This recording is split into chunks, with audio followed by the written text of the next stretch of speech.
Teknologi digital telah memberikan banyak kemudahan dan manfaat bagi kehidupan kita.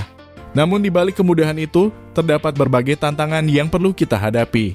Pada presentasi ini, kita akan membahas berbagai aspek teknologi digital mulai dari manfaatnya, tantangannya, hingga cara memanfaatkannya secara bijak. Teknologi merujuk pada pengetahuan, keterampilan, dan peralatan yang digunakan untuk merancang, membuat, dan menggunakan berbagai produk dan layanan dengan menggunakan prinsip-prinsip ilmiah dan teknik. Digital mengacu pada penggunaan teknologi komputer dan sistem biner 0 dan 1 untuk menyimpan, memproses, dan mentransmisikan data secara elektronik, melibatkan konversi informasi menjadi bentuk yang dapat dipahami oleh komputer, yang memungkinkan manipulasi, penyimpanan, dan penyebaran data dengan cepat dan efisien. Teknologi merujuk pada pengetahuan, keterampilan, dan peralatan yang digunakan untuk merancang, membuat, dan menggunakan berbagai produk dan layanan dengan menggunakan prinsip-prinsip ilmiah dan teknik.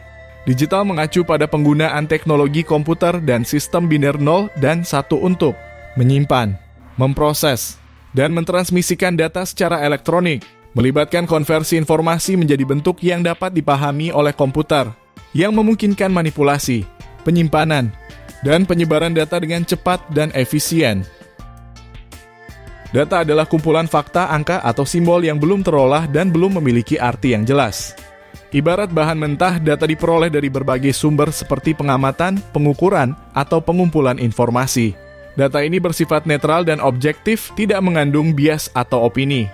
Agar data dapat memberikan manfaat, ia perlu diorganisir dan diolah melalui proses yang disebut analisis data. Hasil dari analisis data inilah yang kemudian kita kenal sebagai informasi yang berguna untuk pengambilan keputusan atau pengembangan pengetahuan. Contoh data sangatlah beragam, mulai dari angka-angka penjualan, teks dalam dokumen, gambar radiografi, hingga suara rekaman. Informasi adalah harta karun yang tersembunyi di balik tumpukan data mentah. Bayangkan data sebagai bahan mentah seperti pasir. Pasir itu sendiri tidak memiliki makna, namun jika kita mengolahnya, membentuknya menjadi sebuah bangunan, maka pasir tersebut menjadi bernilai. Begitu pula dengan data. Ketika data diolah, diorganisir, dan diberi konteks yang tepat, ia menjelma menjadi informasi yang bermakna. Informasi inilah yang memberikan kita pemahaman, pengetahuan, dan wawasan tentang suatu hal. Informasi tidak hanya sekadar kumpulan angka atau kata-kata. Informasi memiliki kekuatan untuk menjelaskan, menginspirasi, dan bahkan mengubah dunia. Dengan informasi, kita dapat membuat keputusan yang lebih baik, memecahkan masalah yang kompleks, serta memahami pola dan tren yang terjadi di sekitar kita. Contoh informasi yang kita temui sehari-hari sangatlah beragam, mulai dari berita terkini, hasil penelitian, laporan keuangan, hingga grafik yang menggambarkan perkembangan suatu fenomena. Singkatnya, informasi adalah kunci untuk membuka potensi data dan memberikan kita kemampuan untuk berpikir kritis dan kreatif. Data digital adalah bahasa universal yang dipahami oleh komputer. Bayangkan semua informasi yang kita nikmati sehari-hari, mulai dari foto liburan hingga lagu favorit, sebenarnya adalah kumpulan angka 0 dan 1 yang sangat panjang. Ini mungkin terdengar rumit, tapi prosesnya sederhana. Semua informasi, baik itu suara, gambar, atau teks, awalnya adalah data analog seperti gelombang suara atau cahaya. Agar komputer dapat memahaminya, data analog ini harus diubah menjadi bentuk digital melalui proses yang disebut pengkodean. Proses pengkodean ini seperti menerjemahkan bahasa manusia ke dalam bahasa komputer. Setiap huruf, angka, warna, atau suara diwakili oleh kombinasi unik dari angka 0 dan 1. Setelah dalam bentuk digital, data menjadi sangat fleksibel. Kita bisa menyimpannya dalam berbagai perangkat seperti komputer, ponsel, atau hard disk. Kita juga bisa mengirimkannya dengan cepat melalui internet atau jaringan lainnya. Bahkan kita bisa mengedit dan memanipulasi data digital dengan mudah menggunakan perangkat lunak. Contoh data digital sangatlah banyak. File teks yang Anda ketik di komputer, foto yang Anda ambil dengan ponsel, video yang Anda tonton di YouTube, lagu yang Anda dengarkan di Spotify, dan dokumen penting yang Anda simpan di cloud. Semuanya adalah data digital. Singkatnya, data digital adalah fondasi dari dunia digital yang kita tinggali saat ini. Tanpa data digital, kita tidak akan bisa menikmati kemudahan dan kenyamanan teknologi seperti yang kita rasakan sekarang. Data analog adalah representasi asli dari dunia fisik kita, seperti suara yang kita dengar atau gambar yang kita lihat. Bayangkan sebuah rekaman vinyl atau foto cetak. Informasi pada media-media tersebut terekam secara kontinu mengikuti bentuk gelombang suara atau intensitas cahaya yang sebenarnya. Tidak ada konversi ke angka-angka atau kode di sini. Namun sifat kontinu inilah yang membuat data analog lebih rentan terhadap gangguan dan sulit untuk diproses secara langsung oleh perangkat elektronik modern. Perangkat elektronik umumnya lebih efisien dalam memproses informasi yang telah diubah menjadi bentuk digital, yaitu angka 0 dan 1. Contoh lain dari data analog adalah jam analog dengan jarum yang bergerak secara mulus atau peta fisik yang menggambarkan wilayah secara visual.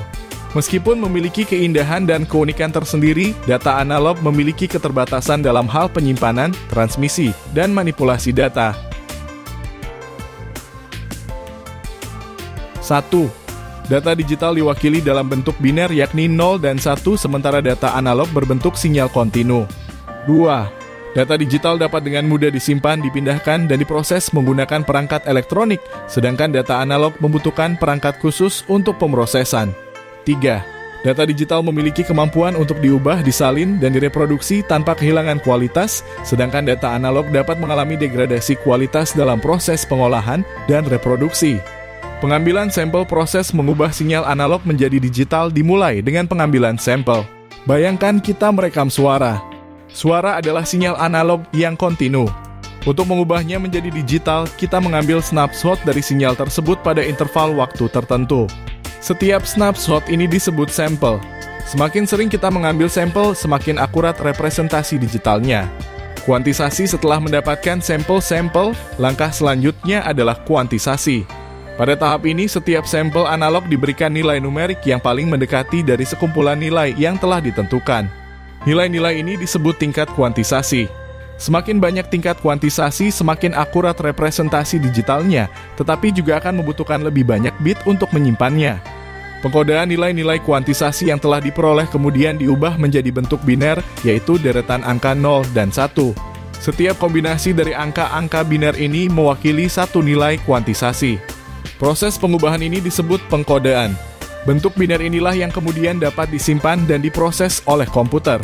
Penyimpanan dan pengolahan setelah data berhasil dikonversi menjadi bentuk digital, data tersebut dapat disimpan dalam berbagai media penyimpanan seperti hard disk, flash drive, atau cloud storage.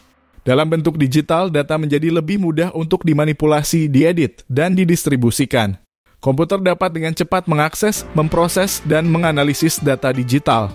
Ringkasnya, proses konversi dari analog ke digital melibatkan 3 tahap utama: pengambilan sampel, kuantisasi, dan pengkodean. Setiap tahap memiliki peran penting dalam mengubah sinyal analog yang kontinu menjadi data digital yang diskrit dan mudah diproses oleh komputer. Mengapa sistem digital menggunakan angka biner? Berikut penjelasannya. 1. Representasi yang sederhana angka biner hanya terdiri dari 2 digit, yaitu 0 dan 1. Kenapa hanya 2?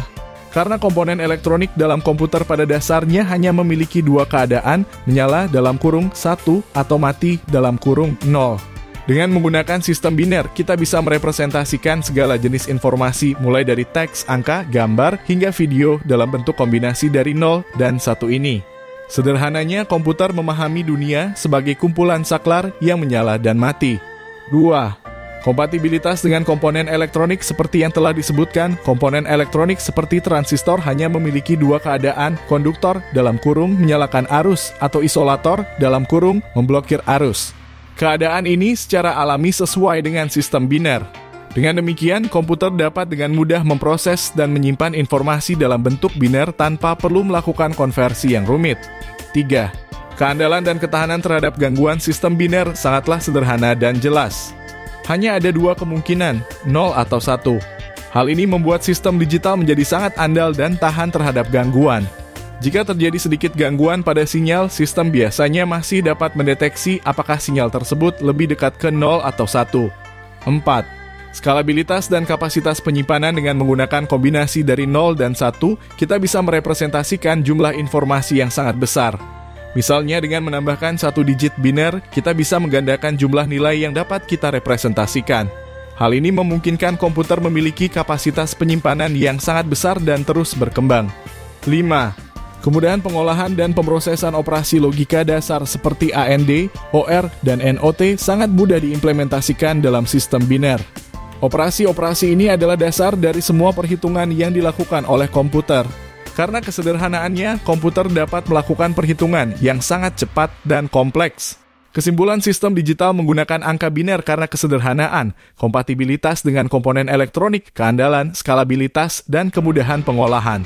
Sistem biner adalah fondasi dari semua teknologi komputer modern. Dengan memahami konsep dasar ini, kita akan lebih mudah memahami bagaimana komputer bekerja dan berinteraksi dengan dunia di sekitar kita. Sistem angka dalam komputer sebagai mesin yang bekerja dengan logika menggunakan sistem angka yang berbeda dengan yang kita gunakan sehari-hari. Sistem angka ini sangat penting karena menjadi dasar dari semua perhitungan dan representasi data di dalam komputer. Berikut adalah beberapa sistem angka yang umum digunakan. Pertama, sistem biner yakni sistem angka yang hanya menggunakan dua angka, yaitu 0 dan 1. Digunakan karena kesesuaian atau kompatibilitas dengan komponen elektronik. Contohnya, transistor sebagai komponen dasar komputer hanya memiliki dua keadaan yakni on yang merepresentasikan nilai 1 atau off yang merepresentasikan nilai 0. Sistem biner lebih mudah diimplementasikan dan lebih tahan terhadap noise atau gangguan. Contoh penggunaan misalnya alamat memori. Setiap lokasi penyimpanan data dalam memori komputer memiliki alamat yang berupa bilangan biner. Kedua, angka oktal sistem bilangan oktal menggunakan 8 angka dari 0 hingga 7. Angka oktal sering digunakan sebagai representasi yang lebih ringkas dari bilangan biner, terutama dalam beberapa konteks pemrograman. Dikaitkan dengan angka biner, 1 digit oktal setara dengan 3 digit biner. Contoh penggunaan untuk menyatakan hak akses file, beberapa sistem operasi menggunakan bilangan oktal untuk merepresentasikan hak akses terhadap file atau direktori. Ketiga, sistem desimal. Sistem angka desimal adalah sistem yang kita gunakan sehari-hari menggunakan 10 angka dari 0 hingga 9. Angka desimal digunakan karena kita lebih mudah memahami dan menggunakan bilangan desimal. Keempat, sistem heksadesimal. Angka heksadesimal menggunakan 16 simbol dari 0 hingga 9 dan A hingga F. Heksadesimal lebih ringkas dalam merepresentasikan bilangan biner yang panjang. Contoh penggunaan warna pada layar komputer seringkali didefinisikan menggunakan kode heksadesimal. Misalnya, FFFFFF untuk warna putih. Contoh penggunaan lain, beberapa sistem komputer menggunakan alamat memori dalam bentuk heksadesimal. Mengapa komputer menggunakan berbagai sistem angka? Komputer menggunakan berbagai sistem angka karena masing-masing memiliki kelebihan dan kegunaan yang berbeda dalam konteks tertentu. Sistem biner adalah dasar dari semua operasi komputer, sedangkan sistem oktal dan heksadesimal sering digunakan sebagai representasi yang lebih ringkas dan mudah dibaca oleh manusia. Sistem desimal digunakan untuk interaksi langsung dengan pengguna. Blok data dalam sistem digital. Blok data adalah unit terkecil dari data yang dapat diakses secara independen dalam sebuah sistem digital. Bayangkan sebuah buku, setiap halaman adalah sebuah blok data, dan setiap kata atau kalimat dalam halaman tersebut adalah bagian dari blok data itu. Dalam komputer, blok data dapat berupa file, gambar, video, atau bahkan instruksi program. Ukuran blok data sangat bervariasi, mulai dari yang sangat kecil hingga sangat besar. Berikut adalah beberapa satuan ukuran data yang umum digunakan. Bit, unit terkecil dalam komputer, hanya dapat bernilai 0 atau 1. Byte setara dengan 8 bit. Biasanya digunakan untuk mengukur ukuran karakter teks. Kilobyte sekitar 1024 byte. Digunakan untuk mengukur ukuran file teks kecil, gambar berukuran rendah, atau program sederhana. Megabyte adalah 1024 kilobyte. Digunakan untuk mengukur ukuran file musik, gambar beresolusi tinggi, atau program aplikasi. Gigabyte sekitar 1024 megabyte. Digunakan untuk mengukur ukuran film, game, atau sistem operasi. Terabyte sekitar 1024 gigabyte. Digunakan untuk mengukur kapasitas hard disk atau solid state drive atau SSD pada komputer pribadi. Petabyte sekitar 1024 terabyte. Digunakan untuk mengukur kapasitas penyimpanan data pusat yang besar. E kali A byte sekitar 1024 petabyte. Zettabyte sekitar 1024 E kali A byte. Yottabyte sekitar 1024 zettabyte. Mengapa menggunakan kelipatan 1024? Anda mungkin bertanya-tanya mengapa kita menggunakan 1024 sebagai pengali untuk satuan data, bukan 1000 seperti pada sistem metrik. Jawabannya terletak pada sistem bilangan biner yang digunakan oleh komputer. Komputer bekerja dengan sistem bilangan biner yang hanya mengenal angka 0 dan 1. Ketika kita meningkatkan kapasitas penyimpanan dalam komputer, kita sebenarnya mengalihkan jumlah bit yang tersedia. Karena itu peningkatan kapasitas selalu dalam pangkat 2. 2 pangkat 10 sama dengan 1024. Angka 1024 adalah hasil dari 2 pangkat 10. Jadi, ketika kita menambahkan 1 bit, kita sebenarnya mengalihkan kapasitas penyimpanan dengan 2. Contoh, jika kita memiliki 1 kilobyte, artinya kita memiliki 2 pangkat 10 byte atau 1024 byte.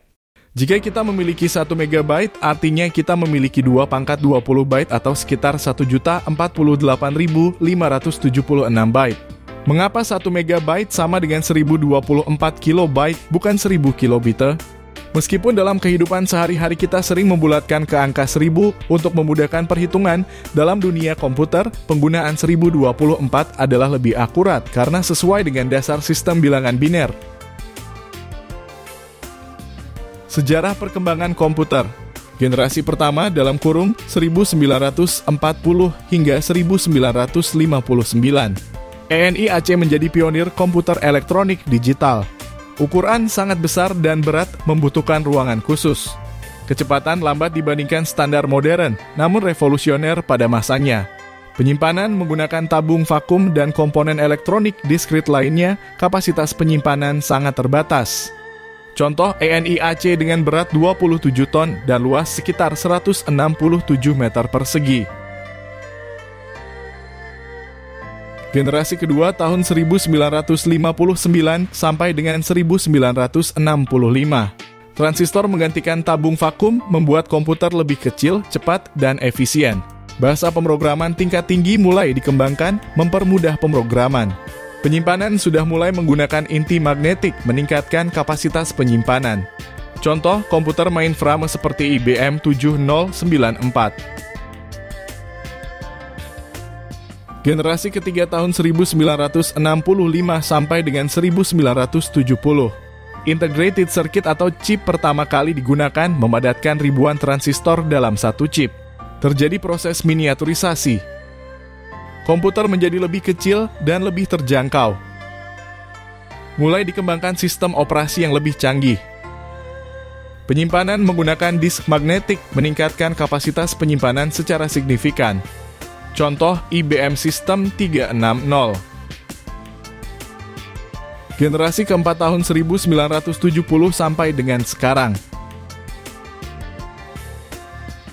Munculnya mikroprosesor yang mengintegrasikan seluruh unit pemrosesan pusat CPU ke dalam satu chip. Personal komputer PC dilahirkan mengubah cara kita bekerja dan hidup. Kemudian terjadi ledakan dalam teknologi mikroelektronika, meningkatkan kecepatan dan kapasitas penyimpanan secara eksponensial. Penyimpanan menggunakan hard disk, disket, CD-ROM, dan kemudian SSD dalam kurung solid state drive. Generasi kelima dalam kurung masa depan fokus pada pengembangan komputer yang dapat berpikir dan belajar seperti manusia. Komputasi kuantum menggunakan prinsip mekanika kuantum untuk melakukan perhitungan yang jauh lebih cepat dari komputer konvensional. Internet of Things dalam kurung IoT jaringan perangkat yang saling terhubung, mengumpulkan dan berbagi data. Realitas virtual dan augmented reality menggabungkan dunia fisik dan digital. Tren perkembangan miniaturisasi, ukuran komputer terus mengecil dari ruangan besar menjadi perangkat saku. Peningkatan kecepatan pemrosesan meningkat secara eksponensial, memungkinkan kita menjalankan aplikasi yang semakin kompleks. Kapasitas penyimpanan yang semakin besar, kita dapat menyimpan jumlah data yang sangat besar dalam perangkat yang semakin kecil. Kecerdasan buatan komputer semakin cerdas dan mampu melakukan tugas yang sebelumnya hanya bisa dilakukan oleh manusia. Perkembangan komputer dari generasi pertama hingga saat ini adalah sebuah perjalanan yang luar biasa. Dari mesin raksasa yang mengisi ruangan menjadi perangkat kecil yang saku, komputer telah mengubah dunia kita secara fundamental. Kita dapat berharap bahwa perkembangan teknologi komputer di masa depan akan membawa kita ke era baru yang penuh dengan kemungkinan.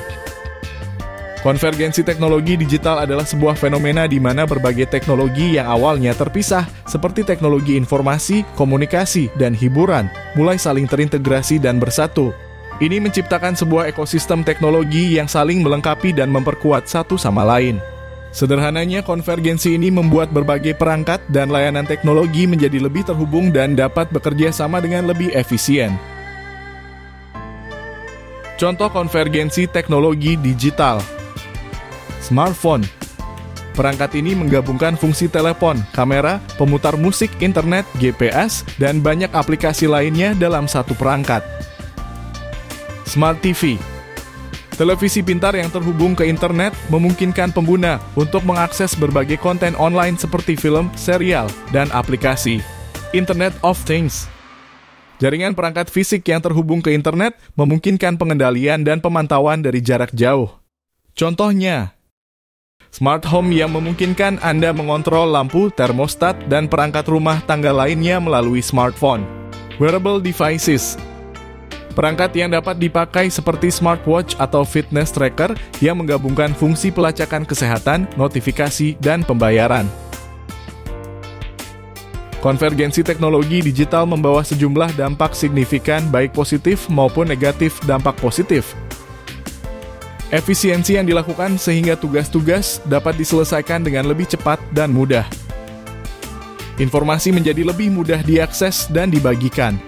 Munculnya produk dan layanan baru yang inovatif, memungkinkan orang-orang terhubung satu sama lain di seluruh dunia. Beberapa dampak negatif diantaranya, ketergantungan yang berlebihan pada teknologi dapat menimbulkan masalah jika terjadi gangguan. Privasi data menjadi semakin rentan. Ketimpangan akses teknologi antara kelompok masyarakat yang berbeda.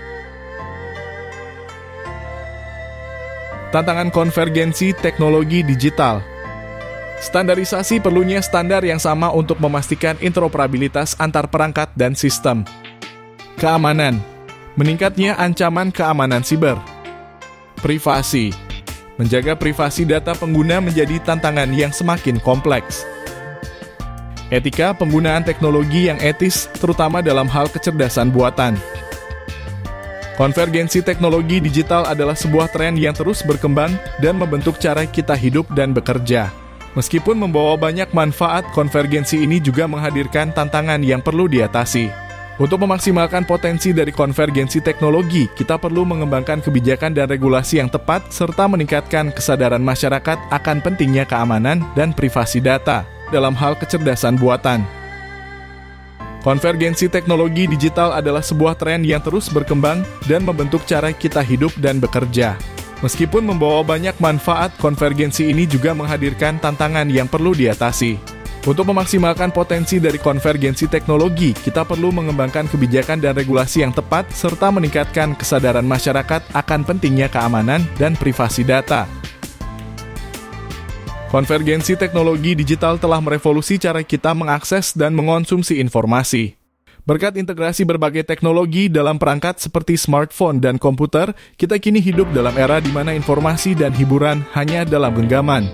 Internet, media sosial, dan beragam aplikasi telah menyatu menciptakan ekosistem digital yang dinamis. Pengguna dapat dengan mudah berinteraksi, berkarya, dan memenuhi kebutuhan sehari-hari secara online. Mulai dari mencari informasi terkini, berkomunikasi dengan orang di seluruh dunia, hingga berbelanja dan menikmati konten multimedia, semuanya dapat dilakukan dengan cepat dan efisien melalui perangkat digital. Konvergensi teknologi digital telah merambah jauh ke dalam kehidupan sehari-hari, mengubah cara kita berinteraksi dengan lingkungan sekitar, termasuk rumah kita sendiri.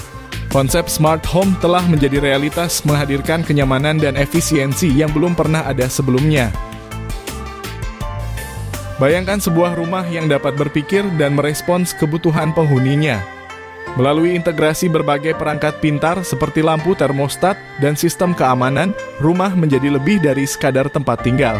Dengan sentuhan sederhana pada layar smartphone, penghuni dapat mengatur pencahayaan sesuai suasana hati, menyesuaikan suhu ruangan secara otomatis, dan bahkan mengunci pintu dari jarak jauh. Fleksibilitas inilah yang membuat smart home begitu menarik. Tak hanya itu, fitur-fitur otomatisasi juga memungkinkan rumah untuk belajar pola hidup penghuninya. Misalnya, lampu dapat secara otomatis menyala saat mendeteksi gerakan pada malam hari, atau termostat dapat menyesuaikan suhu berdasarkan jadwal aktivitas penghuni. Dengan demikian, smart home tidak hanya membuat kehidupan lebih nyaman, tetapi juga lebih hemat energi. Teknologi digital telah mengubah lanskap dunia kerja secara drastis. Otomatisasi semakin menggantikan pekerjaan-pekerjaan yang bersifat repetitif, sementara permintaan akan keterampilan digital terus meningkat. Ini menuntut kita untuk terus belajar dan mengembangkan diri agar tetap relevan di pasar kerja. Di sisi lain, fleksibilitas kerja juga menjadi semakin umum, membuka peluang baru bagi kita untuk bekerja dari mana saja dan kapan saja.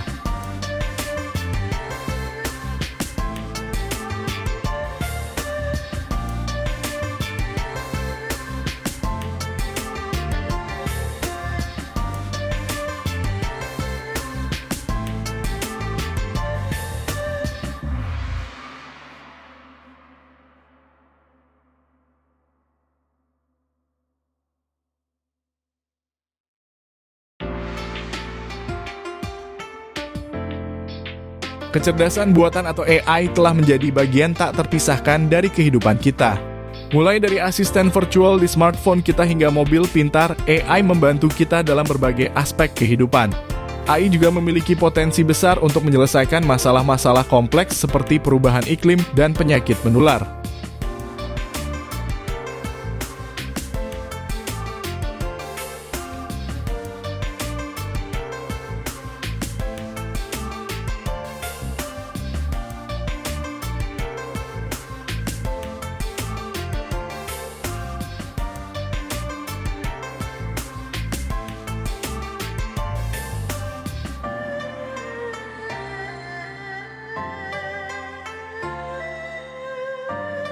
Perkembangan teknologi digital juga membawa sejumlah tantangan etika yang perlu kita perhatikan. Bagaimana kita memastikan data pribadi kita aman? Bagaimana kita mencegah algoritma memperkuat bias dan diskriminasi? Pertanyaan-pertanyaan ini perlu dijawab agar kita dapat memanfaatkan teknologi secara bertanggung jawab.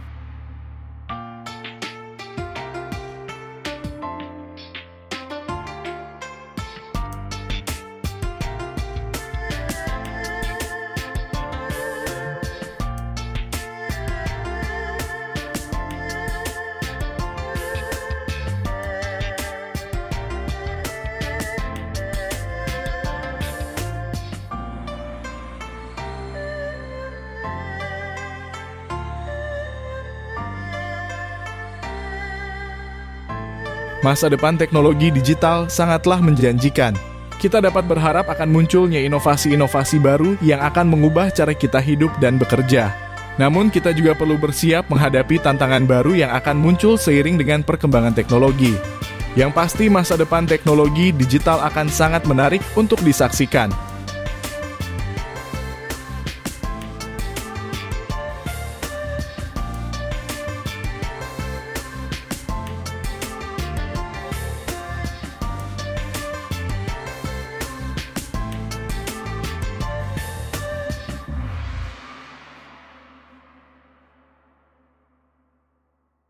Masa depan teknologi digital ada di tangan kita. Dengan memahami teknologi, kita dapat memanfaatkannya untuk kebaikan. Mari kita bekerja sama untuk menciptakan masa depan yang lebih baik, di mana teknologi menjadi alat untuk meningkatkan kualitas hidup kita semua.